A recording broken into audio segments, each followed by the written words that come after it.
So भिभोले चाहिँ फेरि एउटा नयाँ बजेट फोन लन्च गरेको छ Vivo Y15s के हप्ता अगाडि हैन र यसको प्राइस रहेको छ 20,000 रुपीस 20,000 रुपैयाँ र यो भिडियो चाहिँ म तपाईलाई यसको डिजाइन देखि लिएर डिस्प्ले क्यामेरा सबैको बारेमा डिटेलमा कुरा गर्ने छु तर त्यो भन्दा अगाडि तपाई हाम्रो भिडियो फर्स्ट टाइम हेर्नु भएको छ भने चाहिँ हाम्रो च्यानललाई सब्स्क्राइब गर्नुस् र त्यहाँ भएको त्यो बेल आइकन थिच्नु होला फर नोटिफिकेशन्स। अब फर्स्टमा Vivo Y15s को स्पेक्स सिट हेर्ने बित्तिकै हामीले के थाहा पाउँछ भन्दाखेरि यसमा चाहिँ अझै पनि Helio P35 चिपसेट युज भइरहेको छ 2022 मा Helio P35 त्यो पनि 20,000 रुपैयाँमा है। तर डिजाइन हेर्ने हो भने चाहिँ अलिकति रिफ्रेश दिएको छ। सो फर्स्टमा चाहिँ लेट्स टक अबाउट यसको डिजाइन।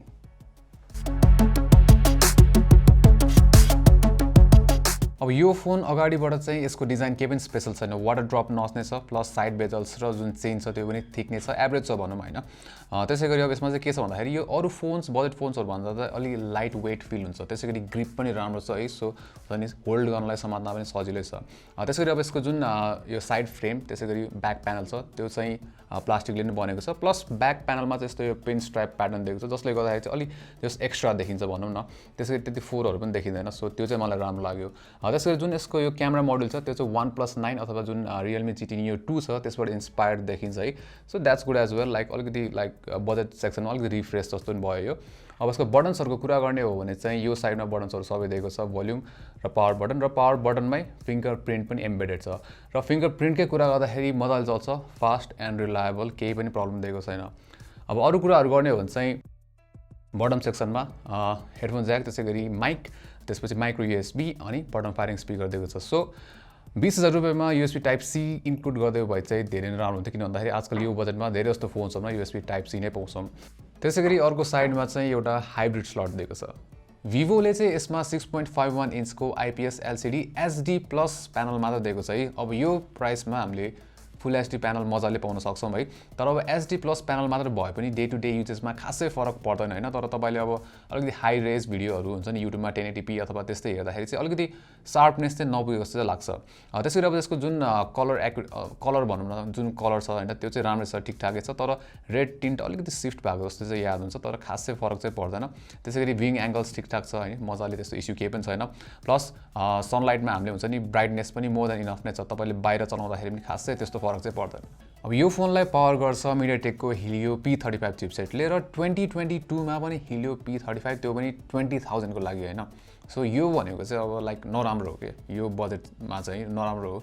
अब यो भन्दैमा हुन्छ नि अब day to day normal handle हुन्छ नि जस्तै नेटफ्लिक्सहरु अथवा युट्युब यताउता एप्सहरु चलाउनुहुन्छ भने त्यस्तो प्रब्लम चाहिँ पर्दैन। तर तपाईले हुन्छ नि एप्लिकेसन चलाउँदाखेरि त्यति स्मुथ चाहिँ फिल हुँदैन के, अलिकति हुन्छ नि स्क्रल गर्दाखेरि अलिकति स्लो भएको जस्तो महसुस चाहिँ हुन्छ। सो एक्सपिरियन्स परफर्मेन्स वाइज त्यति राम्रो चाहिँ छैन यसको। त्यसैगरी हामीले यसमा गेम्स चाहिँ हामीले दुईटा मात्र टेस्ट गर्यौं, PUBG र फ्री फायर। अब PUBG मोबाइल चाहिँ हामीले स्मुथ ग्राफिक्स मिडियम FPS सेटिङ्समा खेलेको थियौं र FPS ड्रप्स पनि देखिन्छ है, तर कहिलेकाहीँ स्टटर्सहरु पनि देख्छौं र यो ग्राफमा नै हेर्न सक्नुहुन्छ तपाईले। र एभरेज FPS चाहिँ 23.7 मेन्टेन गरेको थियो PUBG मोबाइलमा। त्यसैगरी फ्री फायर चाहिँ अलि राम्रो चल्छ PUBG मोबाइल भन्दा चाहिँ, र यो गेम चाहिँ हामीले स्मुथ ग्राफिक्स हाई FPS सेटिङ्समा टेस्ट गरेको थियौं र यसमा चाहिँ एभरेज FPS 52.3 मेन्टेन भइरहेको थियो भने FPS ड्रप्सहरु चाहिँ देख्छौं, तर स्टटर्सहरु चाहिँ यसमा थोरै नै छ कम्पेयर टु PUBG। अब यसमा क्यामेराको कुरा गर्दाखेरि चाहिँ पछाडिपटि 13 मेगापिक्सलको मेन क्यामेरा र 2 मेगापिक्सलको म्याक्रो क्यामेरा दिएको छ। अब मेन क्यामेराको क्वालिटी चाहिँ एभरेज छ भनौं हैन, अलिकति रेड टिन्ट देख्न सक्छौं हामीले फोटोजहरुमा। अब डायनामिक रेन्ज यसको ठिकठाक नै छ, त्यसरी कलर पनि हल्का स्याचुरेटेड जस्तो देखिन्छ हैन। अब क्याजुअल युजेसको लागि हुन्छ नि, नर्मल युजेसको लागि ठिकठाकै छ, तर एकदमै इम्प्रेसिभ चाहिँ भन्न मिल्दैन मेन क्यामेरा। त्यसैगरी अब म्याक्रो क्यामेरा चाहिँ 2 मेगापिक्सलको मात्र छ, सो क्वालिटी राम्रो हुँदैन हैन एज एक्सपेक्टेड नै। त्यसैगरी अब नाइट मोडतिर जाने भने बेलुकातिर फोटोज खिच्दाखेरि अब हामीले बजेट फोन्सहरुबाट जे एक्सपेक्ट गर्छौं हुन्छ नि राम्रो छैन यो चाहिँ, हुन्छ नि एकदमै फोटोजहरु वास्ट आउट देखिन्छ, नोइज टर्न देखिन्छ, प्लस यसमा नाइट मोड पनि इन्क्लुडेड चाहिँ छैन। अब सेल्फीहरुको लागि चाहिँ अगाडिपटि 8 मेगापिक्सलको क्यामेरा दिएको छ यसमा र सेल्फीहरु चाहिँ राम्रै आउँछ, हुन्छ नि नेचुरल टोन छ है, प्लस डिटेल्सहरु पनि ठिकठाकै छ। प्लस मलाई चाहिँ यसको त्यो नेचुरल फिल चाहिँ राम्रो लाग्यो सेल्फीको। त्यसैगरी भिडियोजहरुमा चाहिँ हामीले 1080p 30 FPS सम्म खिच्न सक्छौं भिडियो हैन, र एज एक्सपेक्टेड बजेट फोनबाट भिडियोजहरु त्यति राम्रो छैन, सेकी आउँछ, ग्रेनी छ है, प्लस अब डिटेल्सहरु त्यति राम्रो छैन र भिडियोहरुमा चाहिँ अलि ओभर शार्पन गरिदिएको जस्तो पनि फिल हुन्छ। अब एन्ड्युरेन्सको लागि चाहिँ यसमा 5000 mAh को ब्याट्री दिएको छ, जसले चाहिँ तपाईलाई एक दिन अथवा एक दिन भन्दा बेसी पनि दिन सक्छ मजाले हैन, मोडेरेट युज गर्नुहुन्छ भने।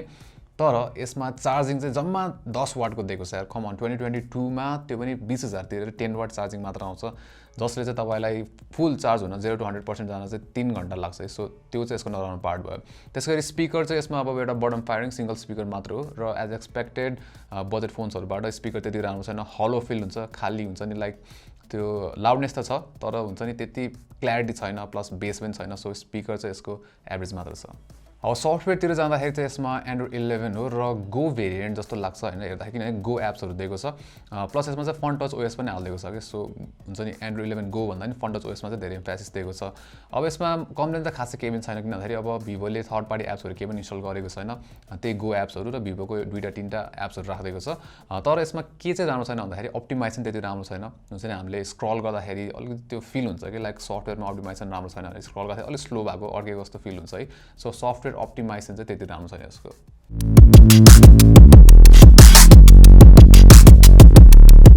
सो Vivo Y15s बिसहरुको लागि यसले राम्रो डिजाइन दिन्छ डिस्प्ले पनि राम्रो छ ब्याट्री पनि ठिकठाकै छ त्यसैगरी क्यामेरा पनि ठिकठाकै भनौं एभरेज छ हैन तर यो प्राइस रेन्जमा Helio P35 चिपसेट र यसको जुन परफर्मेन्स छ त्यो चाहिँ चित्त नबुझ्ने छ है सो तपाईले जुन 20000 को प्राइस ट्याग छ यसको हैन त्यसमा चाहिँ तपाईले अरु ब्रान्ड्सबाट इजिली राम्रो परफर्मेन्स र राम्रो क्यामेरा भएको फोन चाहिँ मजाले पाउन सक्नुहुन्छ सो यो भिडियोमा चाहिँ यति नै राम्रो लाइक गर्नुस् शेयर पनि गरिदिनुस् र यस्तै कन्टेन्ट्सहरुको लागि चाहिँ हाम्रो च्यानललाई सब्स्क्राइब गर्नुस् र त्यहाँ भएको त्यो बेल आइकन थिच्नु होला फर नोटिफिकेशन्स अनि नेक्स्ट टाइम नमस्ते